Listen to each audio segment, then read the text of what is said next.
You're listening to the Comic Crusaders Podcast. I am your host, Al Mega, CEO of Comic Crusaders and Undercover Capes. In this show, I'm sitting down with creators from all walks of life to talk about inspiration, process, the lessons they've learned, and a whole lot more.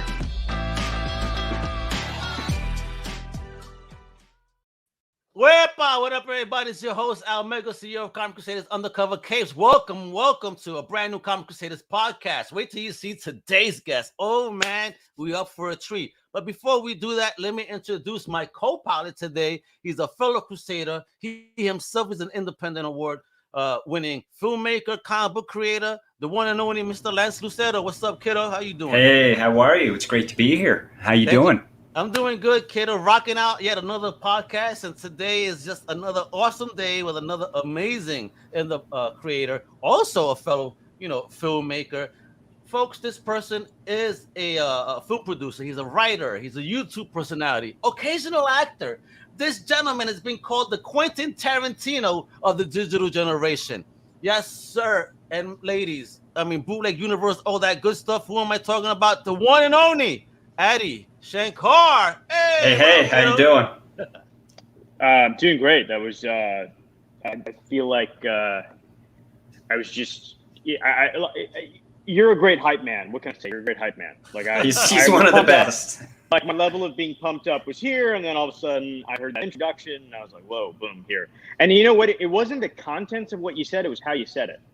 Oh, that's all it is. It's the energy. You got it's natural, absolutely. Man. I'm feeling it. I'm all about that natural energy because you got that natural energy. You bring that excitement and energy into every single one of your productions, brother. I mean, I've been a fan, like in the Bootleg Universe, folks. If you guys have not seen the Punisher Dirty Laundry, you guys don't know what y'all doing to yourself. Venom, Truth and Journalism, Power Rangers. He's done a whole bunch of amazing film projects, and he's also working on an awesome, OG universe, it seems, right now. I can't wait to get into that. But before we do that, Adi, just a little bit about yourself. Where you from, brother? And what was your first taste of the fandom that got you hooked like a fish? So I'm not really from anywhere. It's a complicated answer. I'll try to simplify it. I was born in India. I was born in Calcutta, India. My family immediately moved to the south of India, which again might as well be a completely different country. It's different language, different ecosystem, different values, different everything.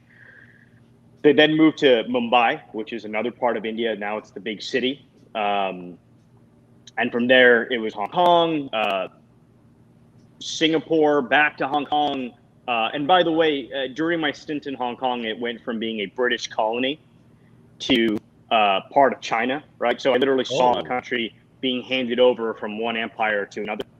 And during that transition, the country became completely different. I mean, it's not like, the passage of time changes any city, any place and has ripple effects on any culture. But I mean, we're talking it going from a Western colony to assimilating into China. Like that was a paradigm shift for Hong Kong. Crazy. And then, I went to school in Chicago, college in Chicago. There was some time I spent in Rhode Island. Wait, so when did you and your family come over to the States? So my family did not come over to the States. I immigrated here myself when I was 16. At what age? 16? Wow. Yeah. When I was 16, 2 weeks before 9/11, or 2 days before 9/11. Sorry. Oh. And which was interesting. Yeah. Wow. Insane. Holy crap. Yeah. Okay, so you head over here and you start. What was your first taste of fandom that made you get the creative bug, if you will? I mean, I guess the simple answer is I saw an image of X-Men the animated series. It was an episode where the mutants were held prisoner in Genosha. So they all had the power dampening collars, and Storm was claustrophobic. She was put in a box. It's a great question, by the way. That's the simple answer. The more complicated answer was, when you're moving between not just geographic locations, but you're moving between ecosystems and cultures that are vastly different. You're looking as a kid, you haven't quite developed your personality, your identity, your sense of self, like who am I, where am I from, these concepts. So they're taken away from you. And the way I responded to that was latching on to fantastical characters, right? So the fandom we know of today that's popular, that still existed in the 90s, things like X-Men, I mean, all the Marvel stuff, all the DC stuff, Power Rangers, all the gaming stuff. Yeah, sure, I was into that. But if you go way, way, way back, like you're talking like early 90s when I was living in Hong Kong, there were like random things that I would consume that was into, both on the Western side. I believe there was something called Monsters in My Pocket. Maybe I'm butchering that. There's Monsters in My Pocket, where you had all these, like Wolfman, Dracula, The Mummy. I remember really being into trolls. It was really anything even remotely fantastical. I think there was a cartoon called Tiger Sharks. We also got. Yes, I remember that one. we also got content like TV shows and stuff like on delay, right? So because of international distribution deals. So like, I think the first thing I really like triple down on once I left India was Voltron. Because again, Voltron was from a different generation, of course, but I was watching it as though I was part of the Voltron generation. And then in India, I mean, the biggest thing when I was there, at least for me, I don't know if this was everyone else's experience, within the community, was He-Man. Okay. Because I was obsessed with He-Man, and it was just this thing that just came out and like. Oh, which He-Man though? Are we talking the 80s OG or the 90s revival? The original 80s one, because again, this was in the 80s, right? I was living in India I was like 4, so that's 89, and yeah, so I mean, even the Dungeons and Dragons cartoon, I mean, I was consuming all of it, but not intentionally, right? Like, I didn't want to watch like normal stuff. And then there's things like Sesame Street, which were fine because they were also in their own way fantastical. But the things that I was like really psyched to watch were these kind of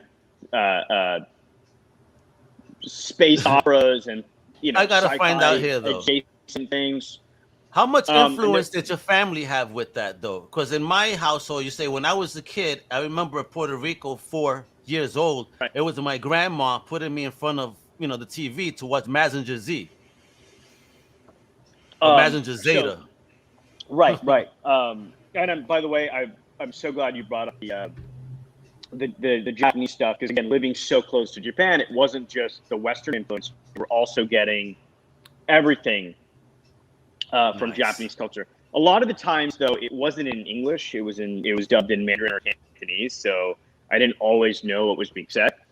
But it's still, it's still influencing you, because I was like trying to figure out what Dragon Ball is about, and I remember spending years. At one point, I even wanted to learn how to speak Japanese because I someone handed me a Dragon Ball trading card, and I was like, I want to know what this says, so I'm going to go try to learn Japanese. But again, you're very young, so.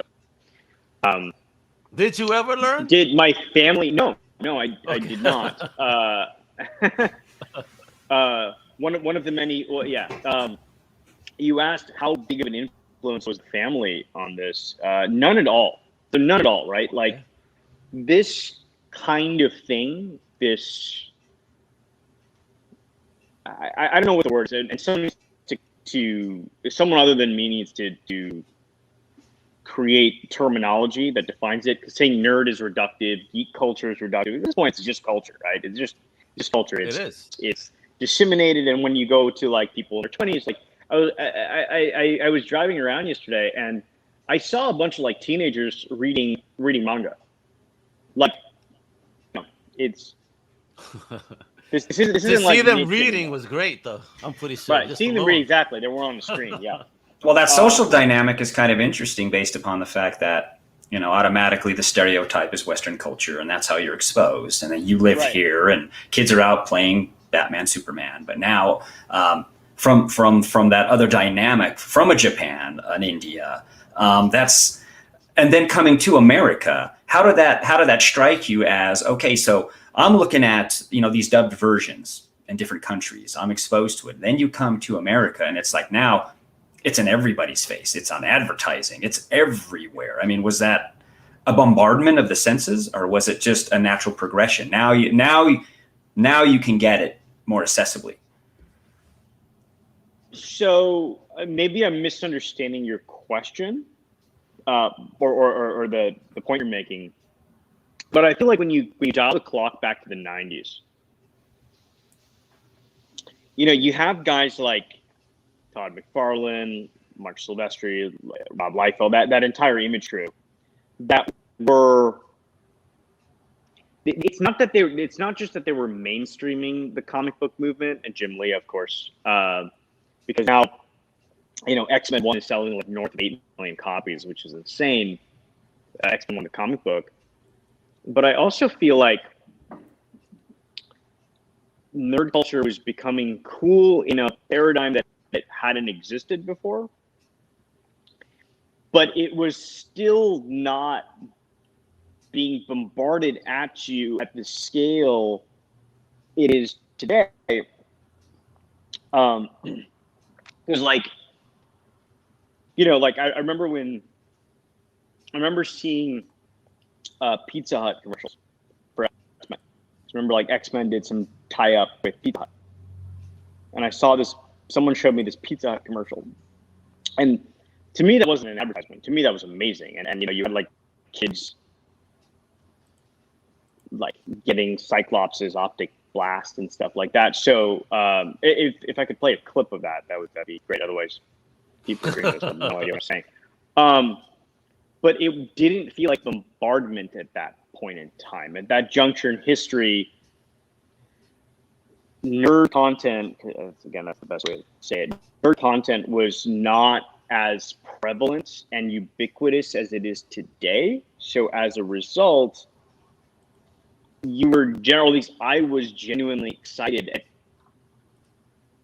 any point in time where it kind of flowed from one ecosystem to another. If you could experience it outside the context of the TV show that you watch. Yeah. I mean, that context is interesting because you don't often hear it. Once again, it always seems like it's a Western-based thing, and now when we talk to people globally, it doesn't matter. It's just how tuned in they are. It is a culture, and there's a commonality now. It's kind of neat versus going back 20 years or so. That's interesting. Yeah, and totally. And and I struggled originally. I was speaking off the cuff because you said, "Hey, when did you get exposed to fandom?" Right? Yes. Which is a great question. Which is a great, amazing question. However, how do you define fandom? Right? Because, as an example, correct me if I'm wrong, Ninja Turtles, in its heyday, was the biggest property on the planet. Oh hell yeah! That was the year my brother was born. Those mid '80s, and he had me, his big brother. When he couldn't work mom to get the toys, I was getting them for him. Which figure, right. Bro? Jesus Christ, stop harassing me already.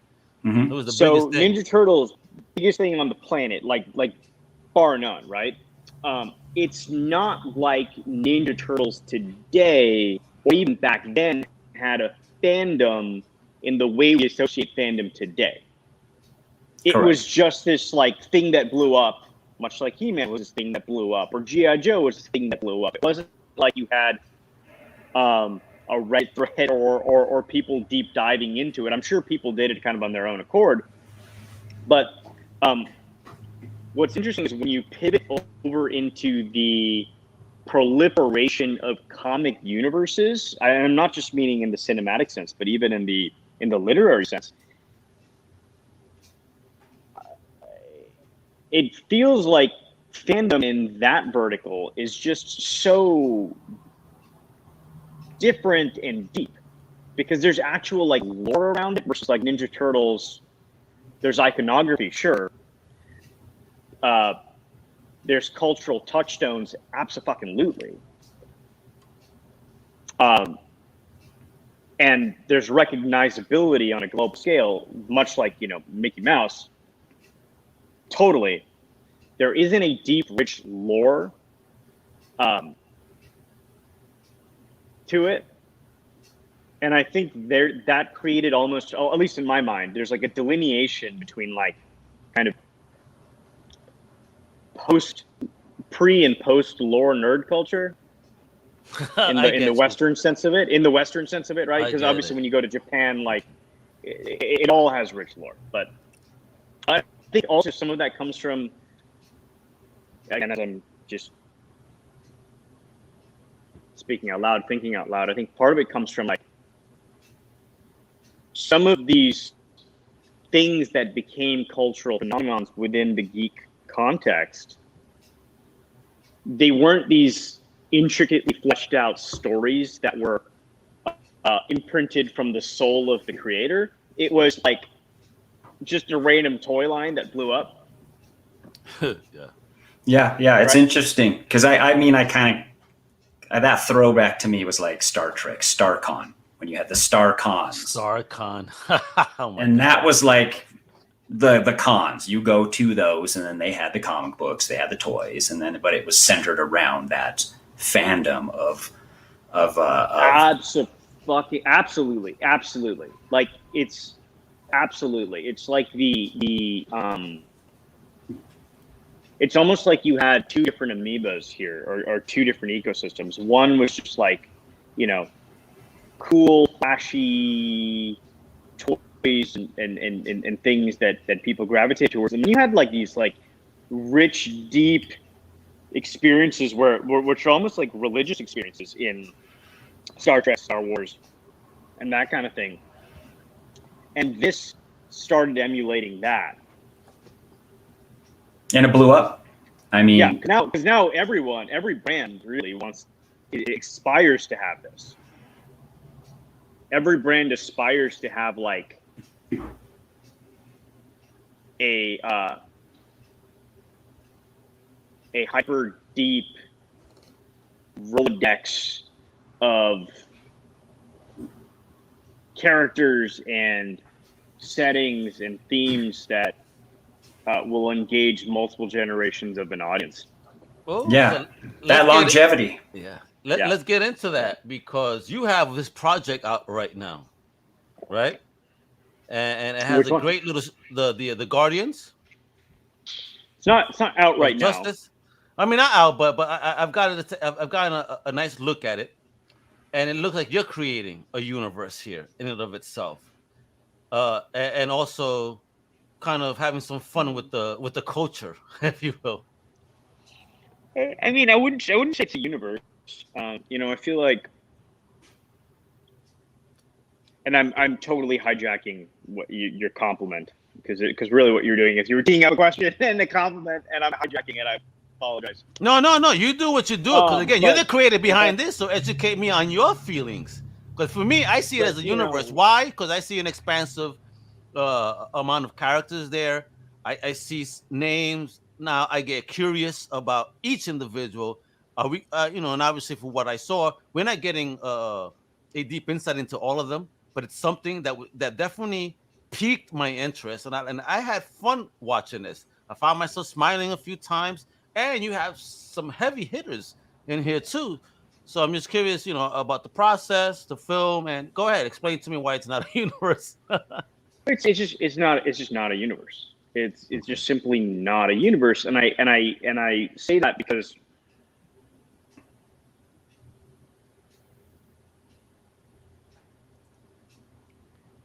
whenever anything,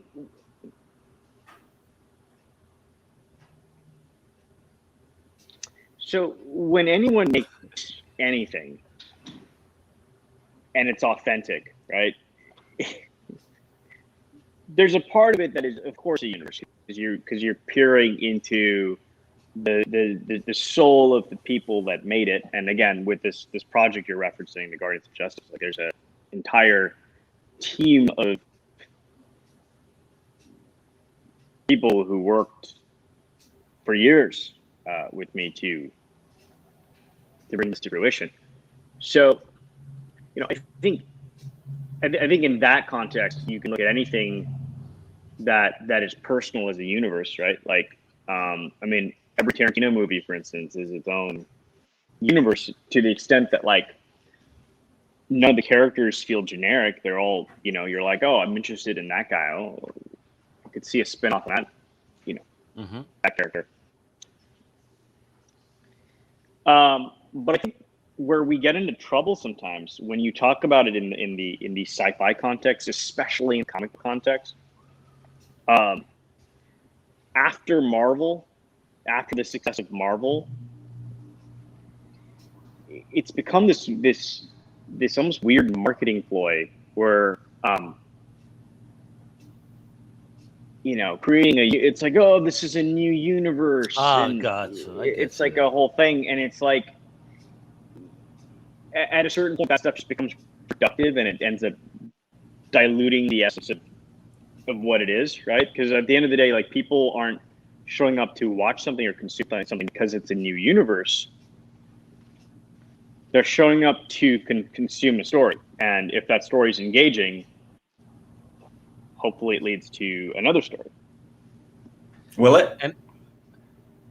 Is it going to lead to another one? I mean, because it says it's a series. It says it's a series. Are you going to expand upon it? Is this a one shot? Is this, there's something to be said to leave an audience hanging ambiguously. You do a project. You don't need to keep going on for 20 years. But, what's the end game? I love that. Boy, he's deep in thought, boy. I don't really operate that way. Okay. I don't really operate that way in terms of an end game, right? Like, so I can take you back to that the Punisher short, for instance, as an example, right? So that was we dropped that in 2012. In 2013, we were like, hey, let's do another one. Let's turn this into a series. Let's pitch this to, I don't know, someone. Let's do a sequel. Let's make a movie. And looking back, like, I feel like had we done that, that would have really diluted it. It would have diluted it. Because it would have gone from being scarce and special to all of something like a business model. Okay, I see what you're saying.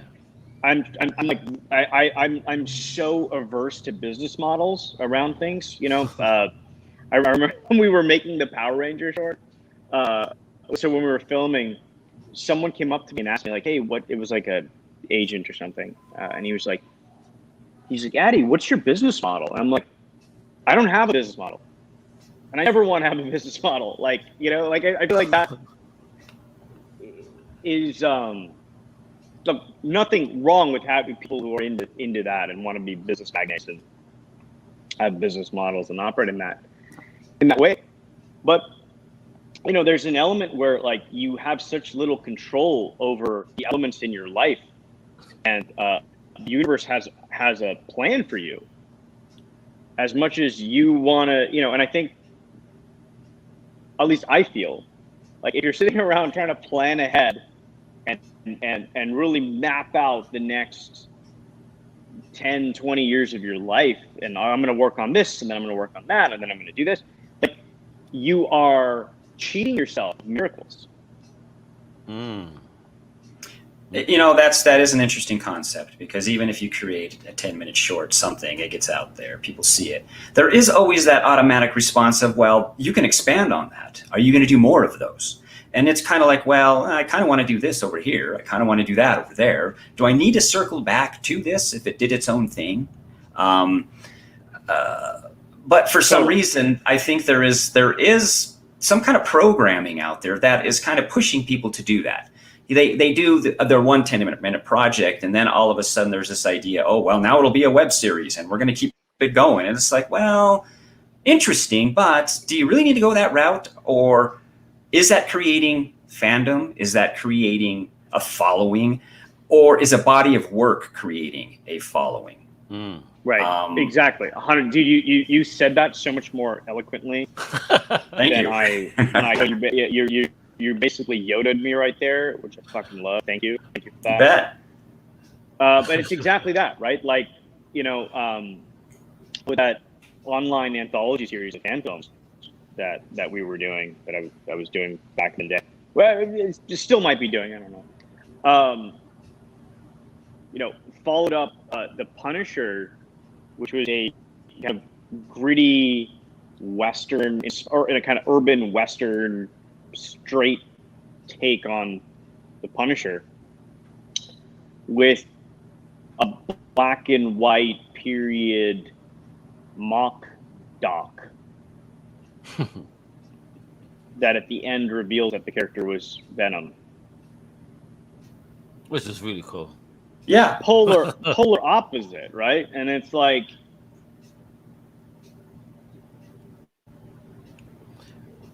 do you do that purposely? Do you do that purposely to kind of challenge yourself in the creative process?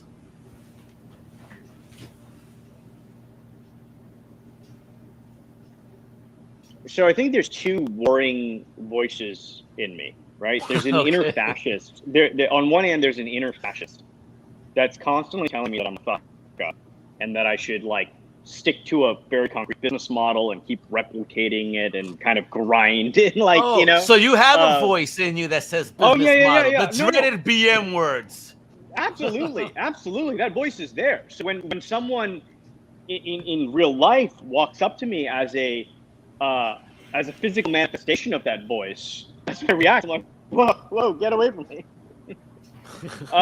It's like that voice calling up, it's like in a horror movie where all of a sudden the ghosts are speaking through someone driving in the car next to you. Right.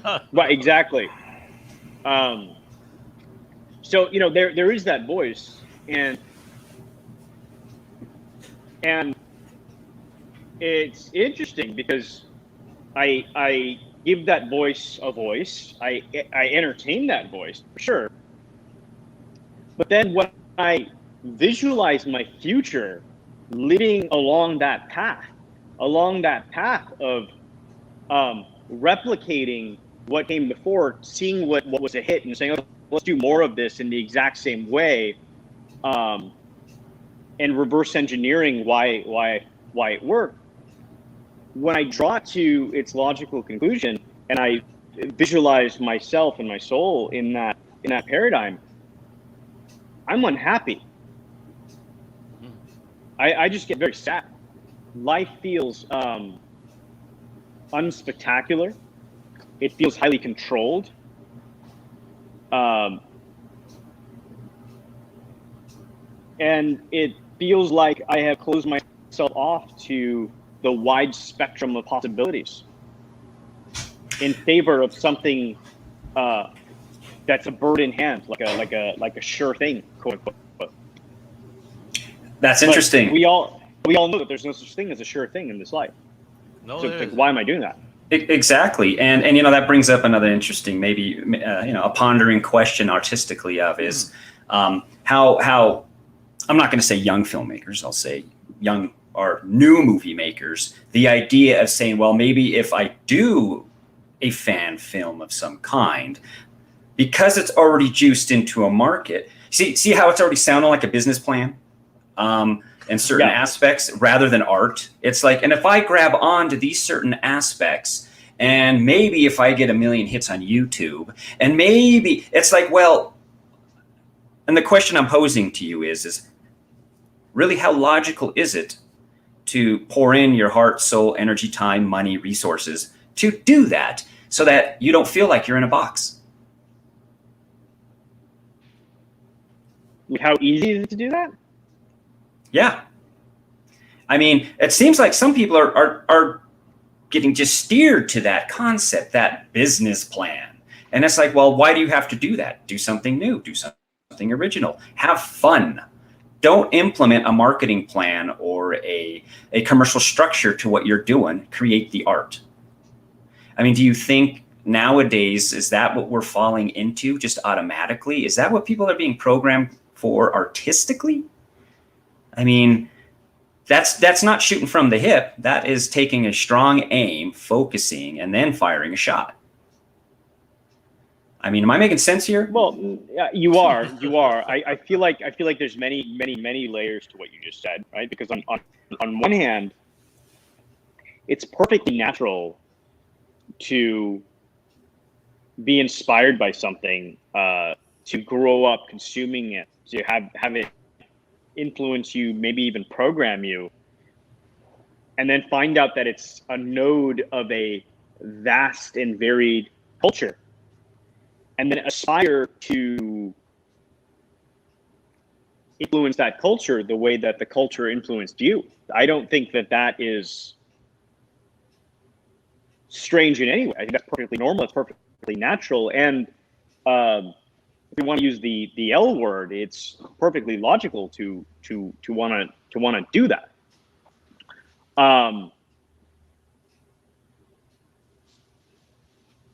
Are we being programmed to do that?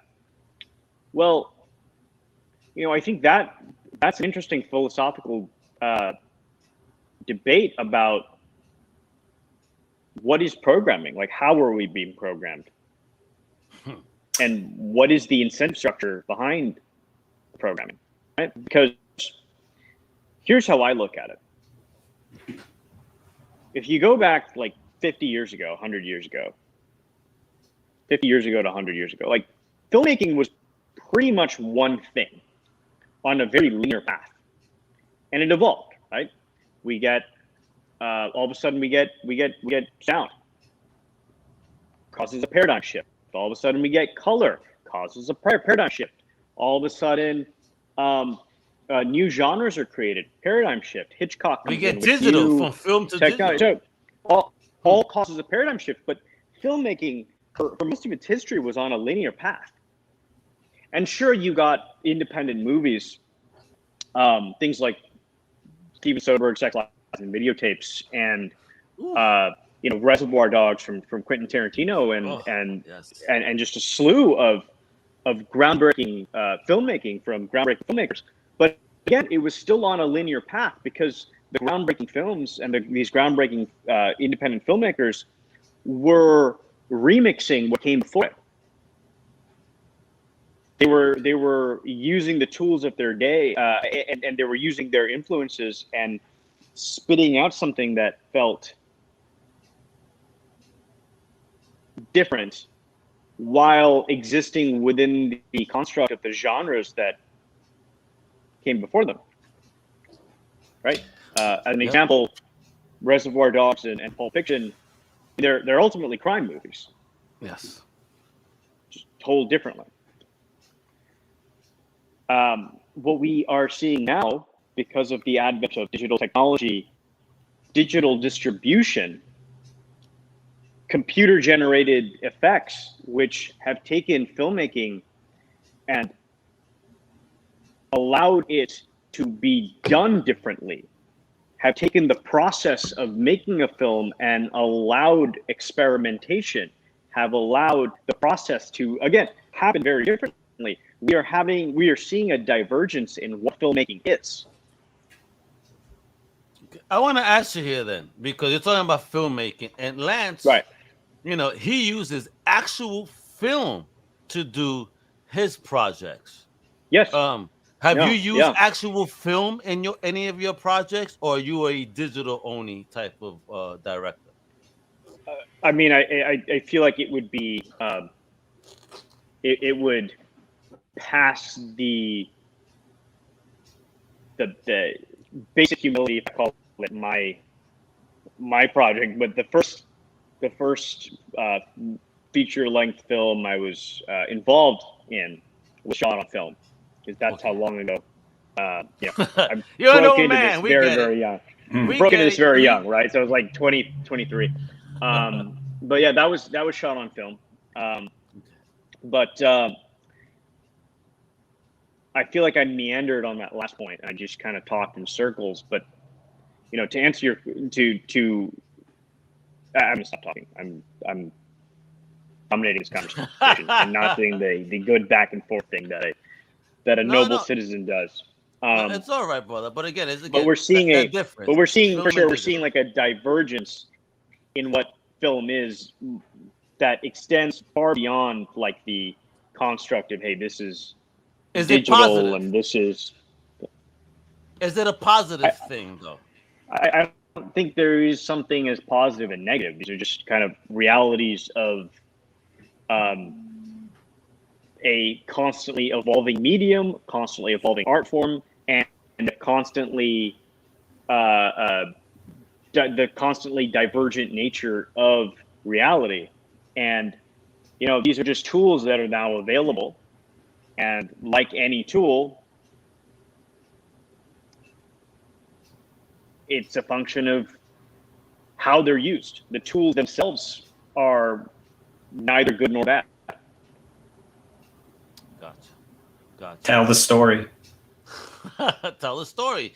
Exactly. And one hell of a story in Guardians. Like, what else you doing, Adi? Because you got some stuff, man. This Guardians joint was fun.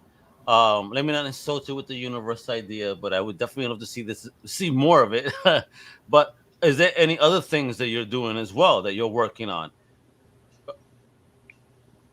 Yeah. Ooh. Yeah. Is it within that range of the superhero? Are you gonna diversify your content and maybe do slice of life stuff, or some horror, or what? What's popping? Well, I feel like slice of life stuff and horror. I mean, they're not mutually exclusive from one another, nor the superhero thing. I know life is horror. I know, brother. Come on now. I live life every day. I be in some shit, brother. You don't even know. You can make a movie about me, and it'll be horrific and wonderful at the same time. Yeah. All I want to know is, bro, look at my mess of hair. I need to have hair like you, Adi. Like, I'm sure there are curious people here too. What do you use, man, to keep your hair it's so tight like that, bro? I mean, and even Lance, look at him. Yeah, bro. I don't know. This is native hair. This just does its own thing. That's his native hair. That's his excuse. He's Native American hair, and he's done. How about you, Adi? You don't dye your stuff. Lance, you're Native American? I am. Yeah, yes. Well, he indigenous. Wow. Look at him, and he's an award-winning filmmaker working on film. Don't let his look at his camera behind him. I love it when you be showing that behind him. Look at that awesome camera behind him, yo. What type of equipment do you use, Adi? What was like the first piece of equipment you ever picked up and learned to use?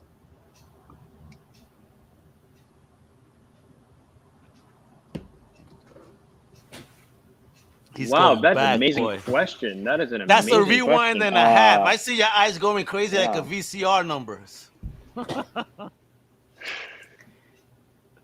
It's kind of funny. I borrowed this is it. My school set up like a video technology program. So my school in Hong Kong set up a video technology program. Yeah. So it was one of those like Sony digital cameras. Alrighty. That was your first time holding that cam. And how did you feel when you held that? And created great. And I made a music video for Rage Against the Machine. What song was it? Testify. Are you a Rage fan? You a Rage fan? Yeah. Yo, you are like yet another guest that I have found that are total ragers. So yeah, bro, I love it. That's the only band that I regret not seeing live. And he's got a video. I mean, yeah, bro, look at him. He's making me jealous right now. Have you seen them live, Adi? I've seen like 4 bands live. Was Rage one of them? No. Okay, good. All right, because I want to hate Linkin Park live. Linkin Park live. I saw them too. I saw them on the Reanimation tour. when they were wow. chilling with POD Yeah. and Story of the Yeah. Year and all those other cats. I'm a metalhead myself. I'm a Metallica head. I seen System of a Down twice. Slipknot twice. Stone Sour.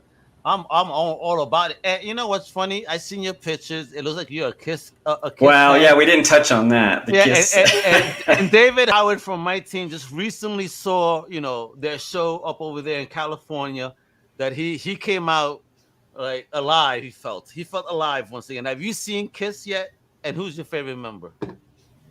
Not like we don't know already based on who you dress like. But I'm not a Kiss fan. You're not? No, you do the makeup. No. Say word. It's cool makeup. No, that makeup comes more from the realm of professional wrestling than it does from Kiss. Oh, and let's talk about professional wrestling. Sting, yeah. Yo, dude, it's not that. Homie was a fan of Diamond Dallas Page. He kind of cited him as one of his, joints for energy. And then you work with him. Dallas is one of my best friends, yeah. Mm-hmm. Bro, how did you hook up with Diamond Dallas, bro? Great question. A mutual friend who is a rock and roll photographer from back in the day, rolled with Motley Crue and whatnot. Say word. He invited me to a I broke into this when I was super young. So I was like 23, 24. He invited me to a party he was having. All right. And, it was a Hollywood thing. So there's a lot of like kind of Hollywood people running around. And I don't care because I'm like, whatever. But then DDP was there and I was like, no way. That's amazing. How are these actors, yo? That's DDP, son. Yeah. And I was like scared to talk to DDP. Like I remember like having absolute whatever. I mean, Sam Worthington was there, and he was literally just coming off of Avatar, right? So at this point, Sam Worthington's like one of the biggest stars in the world at this point. I have like absolute no reservation, no emotional. Like I'm just like whatever. Very nice guy, great, But DDP, I was like, no, I can't. Yo, it's so funny who we're attracted to, right? In fandom, I love it. Totally. So then, like, I think a month goes by, and this dude Barry Levine, the rock and roll photographer, I ended up in his house, and he just randomly asked me, he's like, hey, do you know DDP? I'm like, no. And he's like, well, he was at the party. Did you not meet him there? I was like, no, I was too scared to talk to him. He's like, scared to talk to him? Get the fuck out of here. And he picks up his phone and he called DDP. No, he didn't. Yeah, and then he's like, DDP, talk to this guy. And then DDP was like, bro, let's get together for lunch. And I'm like, okay. And he lived in LA at that point. So, okay. So I think it was like a week later, I went over because he's living in Marina del Rey. So I was like, all right, I'll go over and meet you for lunch, dude. Hell yeah, that's awesome. But I'd had like the worst meeting I'd ever had in the history of my life that morning. Because there was like a dude who's been like a complete fucking asshole to me, like just a complete fucking. It was terrible. It was terrible. That gentleman has since passed away and has been kind of reviled. I think like a lot of stories have come out about this guy, so it wasn't an isolated experience. Let's put it that way. Understood. May he burn in hell happily, and that's stuff. Yeah. So. I was almost going to like cancel on Dallas. So I was going to be like, look, dude, I'm just not in a good mood. But I was like, okay, I'm just going to drive over. So I drive over. We hang out, and he spent the whole day cheering me up. He literally spent the whole day cheering me up. Yeah. And then, nice. And then he was like, hey, man, you want to see my world heavyweight title? I'm like, yeah. And then he like showed me the WCW belt. Don't tell me he pulled that shit out of his trunk. Right. Where did he have it? Backseat of his car. And then he was like, hey man, work on this yoga thing. This is before, his yoga business blew up. He's like, hey man, you wanna work out and do my yoga thing? I was like, no, but I'll watch you. So then he said no, but I'll watch. I'll watch you do it. I don't care. And then we stayed friends. Like we would watch movies all the time. Say what? He became your movie and partner. That's too funny. Yeah, it's like, you know, I didn't have anyone to watch movies with. Also, here's the thing: I'm not like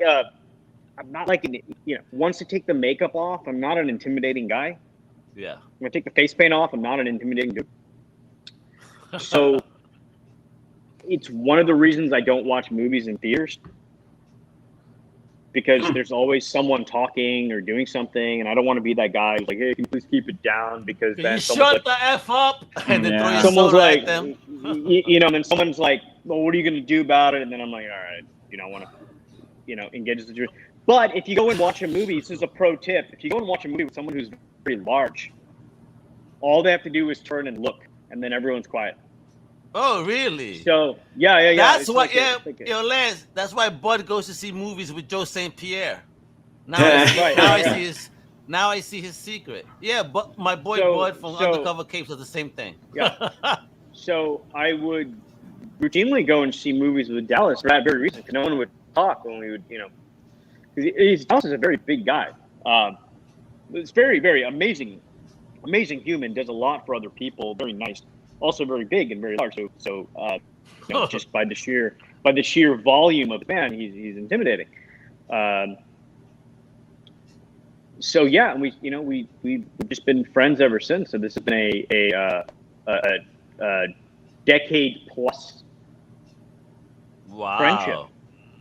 Decade plus friendship, yeah. And talk about all the other awesome people you have in Gardens, like Denise Richards, right? Who else, Lance? Because you got that. I saw Bridget Nielsen and Jane Seymour. Hey, bro, how'd you get to work impressive. with you? Hell yes, son. I mean, that's nice. I was like, I was looking at that. Was that Jane Seymour? So I rewatched it. And I was like, that's Jane Seymour. Okay, that's cool. Let's check the credits on that. That is Jane Seymour. Wow. You know, that's fun stuff, you know. And the retro aspect of it is very fun, you know, going back to the 80s and having that really cool vibe.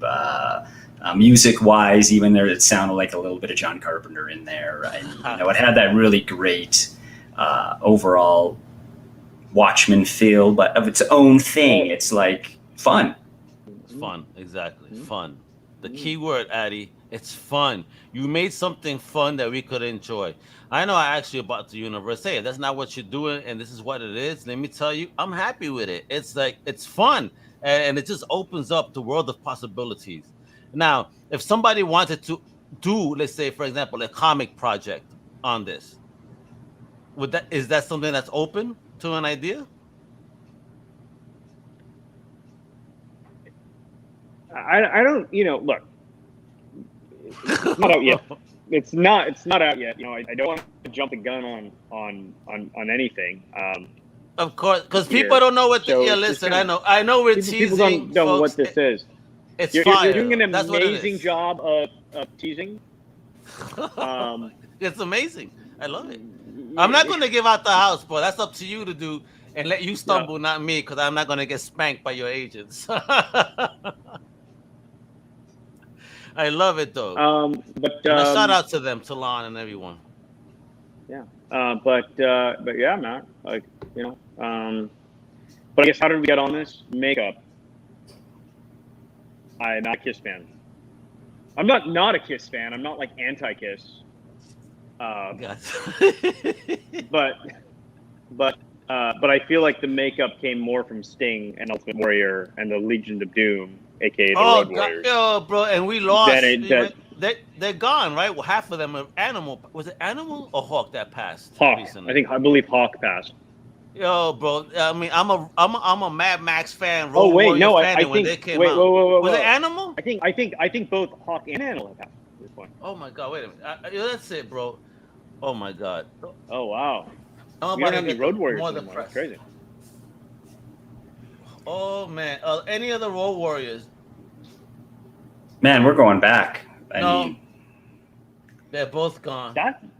That's the crazy thing, man. I don't feel like we're going back. I mean, if you look at like Bob Dylan, that's going back, and Bob Dylan's still alive, right? Cher's going back. Cher's still alive. Like the Road Warriors, that wasn't that long ago. So the fact that like, you know, the Road Warriors, Yokozuna, like, I mean, the list of Roddy Piper, this isn't really going back. Like, These guys Adi, should all be alive. That's I saw Roddy Piper a month before he passed, like at a convention in the Northeast when I lived up there, and Yeah. he looked slim but happy and energized. Then a month later we lose him. What? Obviously, then I could see you're a wrestling fan. So who's your Well, I wrote my go-to, man? senior- What's your era? I mean, What's your era? I mean, I don't know if I'm a wrestling fan in the most kind of literal sense But of the you word. enjoy the characters, bro. I mean, I enjoy my Road Yeah, Warriors, for my sure. Sting, my Stone Colds. You know what I mean? My Hulk Hogan's and Ultimate Warriors. I mean, the only one that's alive there is Hulk Hogan that I mentioned. Jeez. I feel like. I mean, I wrote my senior thesis in college on wrestling. Oh, right. He's good looking. So my interest in professional wrestling is in a lot of ways very academic. Gotcha. It's academic because I feel like it is as humans, we are programmed. Again, going back to programming, so that's bringing this conversation full circle. We're programmed to interact. We're programmed to interact in rigid, codified ways, and wrestling exists outside of those social constructs, and in a way is the most authentic representation of the human experience. Oh, damn. I won't deny that. I mean, I was influenced by going like to All Star Wrestling. We're going back like 70s, 80s. All Star, goddamn. I'm a little older, and we're talking, the Claw, the Crusher, Rock and Roll Buck Zuma. I mean, back in the days when little tiny singlets and it was physical. So how you communicate as a kid then was we go in the front yard and pile drive each other. Pre helmets and padding, like kids today. No wonder we got problems. Well, we survived. It's the 70s and 80s, and I could see how it does break down the constructs. I mean, kids are different than adults, whatever. But if you have that commonality, you strike up a conversation. Next thing you know, you're pile driving each other. I mean, it was fun. I don't know if that even happens today. Well, I mean, okay, but let's recontextualize that for a second. I apologize if I'm going full academic on everyone here, but what you just said, right? His playing wrestler. That's not too dissimilar from kids playing cowboy. Mm-hmm. Right. And ultimately, if you look at the DNA of what professional wrestling is, sure, it's theater, but from a story structure perspective, they're just Westerns. They're meditations on the pursuit of justice. Someone has wronged me, and how am I going to seek retribution? Yep, in the most grand way. It was great. I mean, it was fun, and even being exposed to it, going to the stadiums. I mean, stadiums they were filling, even back in the late 80s, and seeing Hulk Hogan, Mr. Fuji, and Roddy Piper, and the list goes on. Jimmy Superfly Snuka. Actually seeing your heroes live is a different shift in reality. It's kind of like, okay, now the theater is for me right here because I bought this ticket and I see him doing it live. Right. And there's something about kind of, Spider-Man's cool, Wolverine's cool, but seeing a real, the Macho Man is a real person, or what's real, the Macho Man exists. Like you can theoretically meet the Macho Man. Yeah. Right. Yeah. That definitely creates a different interactivity with. Was popping. That reality is it can be ground shaking. Like seeing Lou Ferrigno in 1982 when he was still the Hulk, and I get to see a physical being that is the Hulk, not CGI.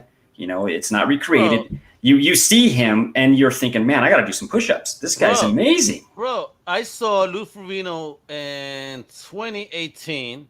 Somebody took a picture of him and they didn't ask. Would you believe that Lou Ferrigno told the person he was talking to I'll be right back. He goes up to the person that took the picture and says, "Did you take a picture of me?" "Yeah." "Show me." You showed the picture. "Delete it now." The dude deleted it. But he made me laugh because I saw it. I witnessed it. I said, "What happened?" He told me the story. He goes, "But little does Lou know I have a cloud." So it's already on the cloud, so no problem. I'll delete it. But bro, that was in 2019. Lou is still a very big man. Bro, He's he the is Hulk. still the Hulk. He's still the man. Yeah, I want to see him in an Addy movie painted in green and, busting some heads. That's what I want to see. Addy, bro, come on, bro. What else we doing? Because you're talented, brother. You brought us so much awesome stuff. I can't wait to see what else you're gonna do. I can't wait till people lay their eyes on this. I know you ain't about the universes, but I think people are gonna be clamoring for a lot more once they get their eyes on this bad boy. For real, they're gonna ask you for it. Now, whether you want to deny the public, that's you. But yo, I just want to thank you for your creativity and awesomeness. You've done something that I actually enjoyed, put a smile on my face. I had a good time peeping it, and of course, left my imagination open to so many ideas for the future of it. So, thank you for being so creative, sharing in your creativity. Like, you're one of those few people. That's why there's not many people like you out there in the world. Not everyone wants to step up and share their creativity and put themselves out there. And those the people like you and Lance, y'all really are rare people. So bless the both of you in your journey and what you do. So, Adi, is there any last words you want to share with our listening public in regards to your journey? No. I maybe I could share that I have a Morty from Rick and Morty iPhone. I earpod. love it. That's my joint, bro. And I blew my team's mind the other day when I said, "Hey, did you guys know that Rick from Rick and Morty is Latino?"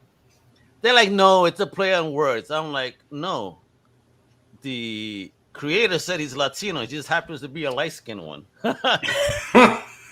I've heard that before. He just happened to be a light-skinned one. Don't worry about it. But I was very happy. So, and that's another thing I want to mention before we go. So, I know that you did something back in 2018, and you kind of woke some people up. He's like, "Oh, what are we going to talk about?" Oh, what did I do? The Apu problem. Talk about that and how, I haven't seen Apu anymore. So what's popping? I mean, why did you feel that you needed to kind of bring that up? And are you kind of content with not seeing him anymore? How do you feel about it?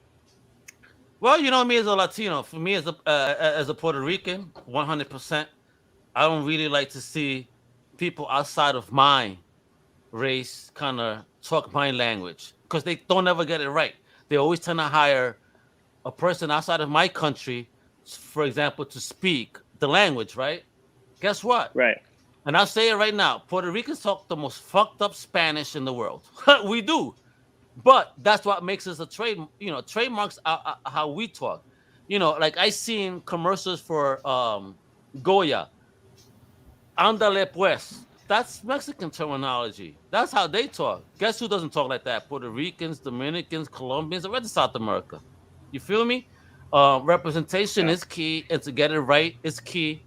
And if you want to have somebody, voice that, I think that you should, in fact, get someone from within that culture to do the voice properly and do it justice. Which is something I saw with Apu, which it wasn't an Indian person at all, or even Indian American that was voicing it at the time. So it kind of did feel like it was being like, y'all making fun of the situation. Totally. What guy named Hank who did it? Gotcha. So what made you take that step forward to say like, yo, we need to rectify this ASAP? What made you have the balls and courage? Well, look, I think just in terms of the inception of the idea, this goes way, way, way, way back, right? Like I remember the first time I actually watched The Simpsons and saw Apu, and And then weeks later, someone explained to me that, oh, that's an Indian guy. And I said, no, that's not. I don't know anyone like that who speaks that way or with that intonation. Ooh. And I was living in Hong Kong at the time, right? So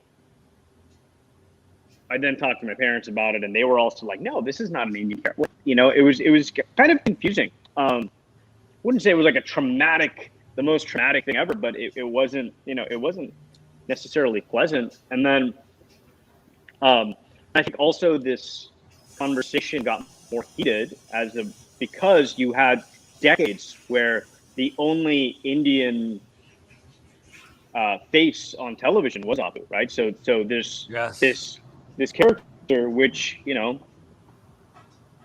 was what it was, is what it is, became the face of the Indian people, which didn't help the situation. And, you know, years before I even said anything, or years before this even became an issue, like, I'd made T-shirts. I'd worked with a graphic designer friend of mine to make T-shirts, like, bringing to light this issue, or at least how I was feeling about it, right? Which is like, what the hell is with this character? Thank you for sharing that, bro. But you know, what actually prompted me to say something and do something and help turn it into a thing, which again, it wasn't just me. There were a lot of people doing it. It was actually Kanye West. We're Kanye. I was kind of complaining to him about the whole thing because I said something about it, and wait a minute. Let me stop you. And you're complaining to Kanye, you mean? Yes. Oh man, you know about West, bro. He's the best producer out in this era, man. Absolutely, He's a brilliant guy, genius. Yo, bro, homie dropped like 7 albums, one a month. You know, what was it, last year? And no one talks about that. Homie produced. You tell me a goddamn producer that could produce 7 motherfucking albums in a year, and all have gems on them. Absolutely, I mean, he's brilliant. He's brilliant on so many different levels. And so I mean, he's reaching the Beatles record announced today on the Billboard. So anyway, so he asked me the question, and you said, you know, well, what would you do about it? And how would you kind of handle it? And then one thing like another, we ended up shooting a video about talking about it, which then caused the blow up. And really, you know, it wasn't a me thing. It was because Kanye posted this on his Twitter page. This video of me talking about the thing. So that crazy. So that was really the impetus. So, you know, very grateful to Kanye, this good dude. Thank you so much, guys. This was so wonderful. No, you've been awesome, bro. Thank you for having me on, and this was a lot of fun. And man, you rock, Adi. Yeah, thanks for dropping by. Cool stuff. Look forward to more cool stuff. Yeah, bro. Thank you. You keep being amazing. You keep doing what you do, and I just want to give you your flowers now. Thank you. Thank you for being creative. Thank you for putting yourself out there. Thank you for sharing of yourself with the world. You know, and look right here, homie does a great show. Keep going. You know, one of the fans watching. So God bless on the journey, brother. Thank you so much, Adi. You fucking rock. God bless. You guys rock too. Keep doing what you're doing. All right. Thanks for stopping by. Yeah. Lance, man, that was awesome. Yo, we spoke to the great Adi Shankar, amazing creator, you know, as indie as it gets, man. He's out there, you know, killing it, just like you, killing it. So before we go, I want to give my flowers to my fellow Crusader, because you're kicking ass everywhere, bro. Thank you very much. We're trying. Just let people know where can they follow you at and keep up to date on everything, you know, that's Lance Lucero, Warehouse 9. You'll find everything you need to know at warehouse9pro.com. I mean, I'm on Twitter as well, and you'll see all the latest projects, latest trailers, and everything that we're in production with right now. Even, you know, some nice surprises that are coming down the pipe and very soon. You guys have no idea. This is an original, like, real filmmaker, not no digi. He's buying these tapes. Yes, folks, tapes. Look it up. Look up the word TAPES. He's still using them joints, but creating like amazing stuff that will blow your mind. This is talent at its core. and I love it that I have him on my team. I'm blessed. So, All man, right, thanks I'm glad for to be joining. here. Yeah, but just thank you for hanging out with me and talking to Adi, man. He's one of these pioneers of the digital universe right now, and he's killing it. So we still have film, we have digital, we have just amazing creators that we're able to check out awesome stuff that again could take us out. Who needs Marvel, DC? Go independent, because that's where the real business is at. Well, That's I'm what Al it's all Mega. about. I'm Al Mega with the one and only Lance Lucero. Please, warehouse number 9. You heard? Check him out. But of course, I wanted to share this one last time, even though Adi's not here. Check out his YouTube, the Bootleg Universe. You guys are gonna have a blast. And make sure to check out his Instagram at Bootleg Universe. And with that, you know what to do. The outro says it all. I'm Al Mega, and I'm out. Later. See ya. Thank you for listening to the Comic Crusaders podcast. If you like the content, please subscribe and turn on notifications. Also, please visit comiccrusaders.shop and our extended podcast family over at undercovercapes.com. And also, make sure to download the Comic Crusaders app on the Google Play Store today.